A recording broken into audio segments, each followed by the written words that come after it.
সম্মানিত সারা বিশ্বের মুসলিম জাতির প্রতি রইল আসসালামু আলাইকুম। হিন্দু জাতির প্রতি রইল আমাদের পক্ষ থেকে আদাব ও নমস্কার। অন্যান্য জাতির প্রতি রইল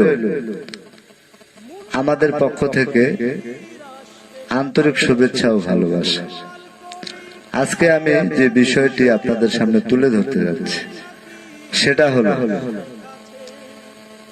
আমাদের কবিরাজদের ব্যাপারে কিছু কথা বলতে চাই। সেটা হলো, ভাই আপনি কবিরাজি বিদ্যা শিখেছেন, কবিরাজি করেন, মানুষের কাছে টাকা পয়সা নেন, কিন্তু এমনটা করিয়েন না যে যেটা হবার নয় সেটাও আপনি করে দিচ্ছেন। এভাবে 1 ঘন্টা 2 ঘন্টা 3 ঘন্টা 12 ঘন্টা 24 ঘন্টার সময় নিয়ে মানুষের কাছ থেকে টাকা হাতিয়ে নিচ্ছেন। এটা কিন্তু একেবারে ঠিক না। দুনিয়াটা একদিনের না। আজকে আপনি জীবিত আছেন, কালকে মারাও যেতে পারেন।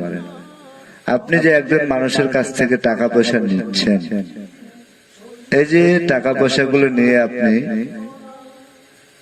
খাচ্ছেন বা অনেক কিছু করতেছেন, ভোগ করতেছেন, একদিন কিন্তু এই টাকা পয়সার হিসাব ঠিকই আপনাকে দিতে হবে।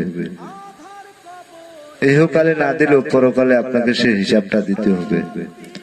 আপনি মৃত্যুর পর একজন ব্যক্তির কিছু টাকা পয়সা খেয়েছেন, সেটা কিন্তু হাসরের ময়দানে আপনাকে ছাড়বে না, আর সেই ব্যক্তি আপনাকে মাফও করবে না। কেননা আপনি তাকে